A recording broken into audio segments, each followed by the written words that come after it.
Bersama dengan teknologis Ahmad Syafiq Mirza Mansor yang merupakan penolong pengarah unit Pusat Pengurusan Berita. Okey, tahniah kami ucapkan di atas kejayaan baru-baru ini. Mungkin kita terus saja memperkenalkan kepada penonton khususnya manfaat pembangunan arsip digital berita ini. Okey, untuk makluman, arsip digital berita ni dibangunkan berdasarkan isu-isu yang tersedia kami menghadapi lah. Dengan pendigitalan dan juga penggunaan AI dan juga machine learning, segala pencarian terutamanya bahan-bahan arsip lah, dapat lebih perinci dan juga terus kepada spesifik apa yang kita nak. Kalau dulu tu kita cari mungkin pada nama klip, slug name, tapi konten dalamnya pun dapat dikeluarkan juga melalui aplikasi AI dan machine learning. Kelebihan daripada arsip digital berita kita. Dan kelebihan saya hari ini adalah sebab saya duduk dengan dua pemenang di sini. Juga saya bersama dengan pemenang emas kategori laporan radio terbaik membawa pulang RM10,000. Dan kopi menerusi laporan K9 Wira 1222. Ceritakan sikit ke mana? Komel-komel K9 tu. Itulah ya.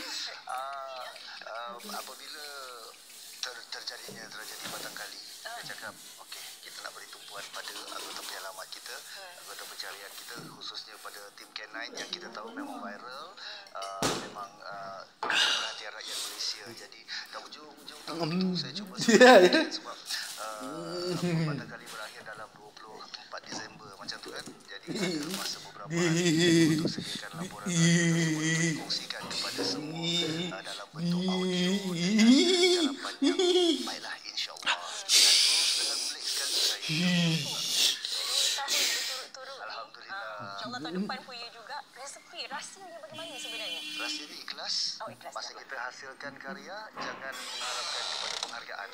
Apa yang akan kita dapat selepas itu tu. Penghargaan tu bonus lah ya? Ya, itu bonus.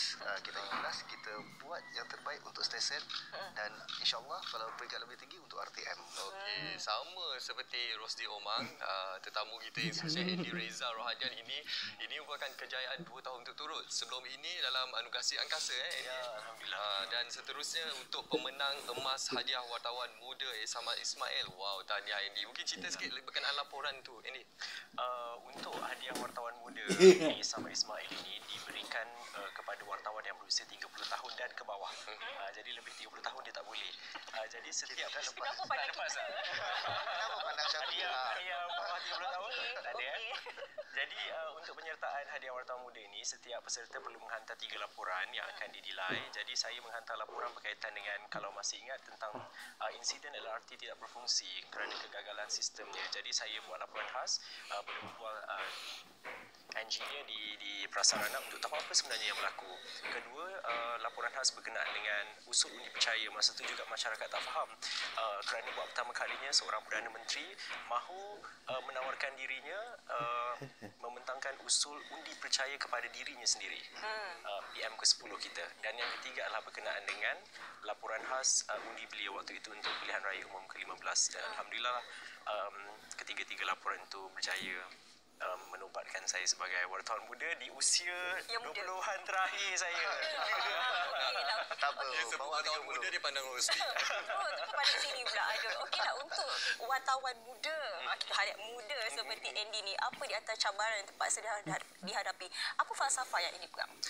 Saya selalu berpegang kepada sama juga saya percaya dengan apa yang Abang Udi cakap. Kita perlu ikhlas dalam setiap laporan yang kita berikan. Dan juga kewartawanan ni kita tidak boleh lari dengan prinsip beretika. Sekarang ni dalam dunia digitalisasi, where everyone boleh jadi wartawan, kita panggil dia citizen journalist. Hanya wartawan yang beretika saja yang mampu memberikan laporan-laporan yang sahih, kerana kita perlu sedar bahawa setiap laporan yang kita kongsi itu akan memberikan dampak kepada masyarakat.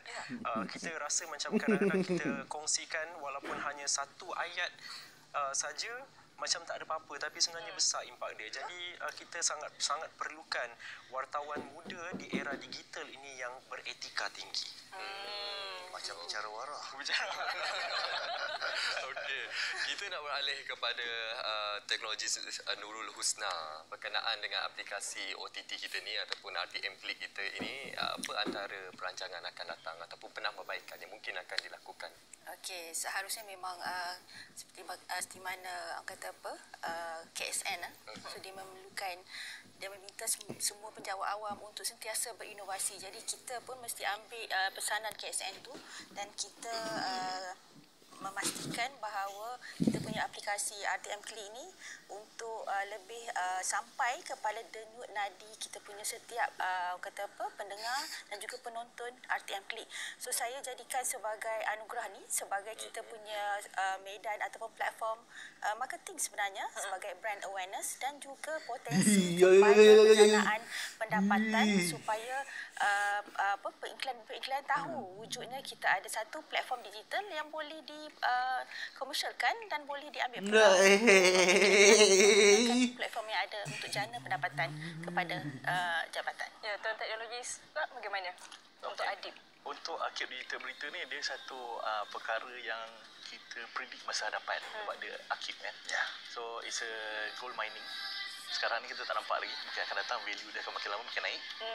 Itu adalah salah satu inovasi yang kita preserve, media material, dan kita harap bahan-bahan ni kita dapat own the content dan pada masa akan datang insyaAllah dia akan berguna untuk keperluan penerbitan kita pada masa hadapan. Ya, sekali lagi kami ucapkan tahniah kepada keempat tetamu kita hari ini bersama dengan Teknologis Ahmad Syafiq Mirza Mansur, Teknologis Nurul Husna Muhammad Kasim, Andy Reza dan juga Oti Fitra. Jangan nakal-nakal. Tapi dalam nakal-nakal pun menang anugerah ni. Alhamdulillah. Dia kena serius, committed. Ya, itu yang paling penting. Jadi untuk mendapatkan maklumat yang lebih sahih pastinya bersama dengan kami di RTM. Bersama dengan wartawan muda. Andy. Alhamdulillah. Seperti yang kita war-warkan, kita mempunyai aplikasi RTM Klik. Kepada anda yang belum muat turun lagi aplikasi ini, boleh muat turun secara percuma di telefon pintar anda. Anda boleh tengok TV1, TV2, TV OK, pelbagai saluran TV dan juga radio di telefon pintar anda. Dan juga ulangan SPM dalam tu. Terima kasih banyak kepada anda semua kerana sudi bersama dengan kami bermula jam 8 hingga 10 pagi ini bersama dengan saya Syafiq Ishak dan saya Munawar Azmi. Selamat bagi Malaysia melabuhkan tirai untuk edisi hari Isnin. InsyaAllah kita berjumpa esok hari. Sampai di sini saja. Assalamualaikum dan salam Malaysia Madani.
Assalamualaikum, salam sejahtera dan salam Malaysia Madani. Alhamdulillah bertemu kita sekali lagi bagi langsung dari Parlimen bersama saya Siti Nur Aziah Sana Alam.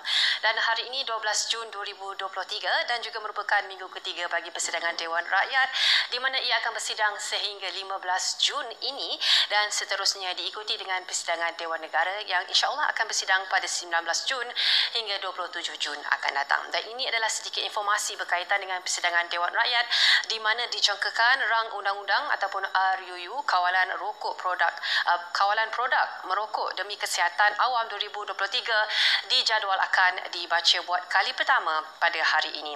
Dan juga ini adalah antara langkah kerajaan untuk mewujudkan dasar generasi penamat ataupun GEG bagi golongan yang lahir pada 1 Januari 2007 dan selepasnya. Dan juga dasar GEG di bawah RUU itu akan mengenakan larangan bagi membeli dan menggunakan rokok ataupun vape bagi individu yang lahir bermula tahun 2007 dan juga seterusnya. Dan selain itu juga pembentangan RUU itu sekaligus menggantikan RUU Kawalan Produk Tembakau dan Merokok bagi tahun 2022. Dan juga Menteri Kesihatan Dr. Zaliha Mustafa turut berkata kementerian mendapat persetujuan dan juga sokongan daripada Jemaah Menteri untuk membentang RUU itu setelah mengemukakan memo bagi Jemaah Menteri kepada Kabinet pada 26 Mei lalu. Dan bagi persidangan minggu lalu pula, sesi pembahasan kertas putih pengurusan perolehan vaksin COVID-19 di Dewan Rakyat Khamis lalu menyaksikan ahli Parlimen Kerajaan dan juga pembangkang berbeza pendapat dalam proses perolehan vaksin ketika negara dilanda wabak COVID-19 pada tahun 2019. Dan rata-rata ahli Parlimen Kerajaan mahu agar proses perolehan lebih telus dilakukan selain menetapkan prosedur operasi standard ataupun SOP pembelian vaksin bagi penyakit berjangkit yang lebih jelas untuk ia dijadikan panduan sekiranya negara berdepan dengan situasi penularan wabak seumpama itu pada masa akan datang. Dan juga Timbalan Menteri Kesihatan Lukanisma Awangsani ketika membentangkan kertas putih itu menjelaskan proses perolehan vaksin COVID-19 mulai 2020 hingga 2023 mengambil kira beberapa perkara utama iaitu meliputi punca kuasa pelaksanaan perolehan, kaedah perolehan dan juga pengecualian tata cara perolehan yang sedia ada. Dan tambah beliau lagi, kertas putih tersebut antara lain turut menyentuh perkara utama seperti punca kuasa perolehan vaksin COVID-19, pemantauan jadual penghantaran dan juga penerimaan vaksin, sistem pengurusan vaksin dan juga kaedah perolehan vaksin dan rumusan jawatan kuasa kira-kira wang negara ataupun PAC. Dan juga seterusnya berkaitan dengan rang undang-undang lembaga hasil dalam negeri Malaysia pindaan bagi tahun 2023 juga dibentangkan bagi bacaan kali pertama di Dewan Rakyat Khamis lalu. Dan RUU tersebut telah dibentangkan oleh Timbalan Menteri Kewangan 2 Steven Sim Chee Kiong serta bacaan untuk kali kedua juga telah dijadualkan akan diadakan bagi persidangan kali ini. Dan pindaan kepada RUU itu bertujuan juga untuk meminda Akta Lembaga Hasil dalam Negeri Malaysia 1995 Akta 533 di mana fasal 1 mengandungi tajuk ringkas dan peruntukan mengenai permulaan kuat kuasa akta yang dicadangkan. Baik saudara, selain di TV1 dan juga di saluran berita RTM, anda juga boleh ikuti kami di rtmparliament.rtm.gov.my juga melalui muat turun mudah ke telefon pintar anda melalui App Store, Play Store dan juga Huawei Apps Gallery. Baik, kami bawakan perhatian anda ke persidangan Dewan Rakyat sekarang. Silakan. Bagi jawab lisan. Allahumma salli ala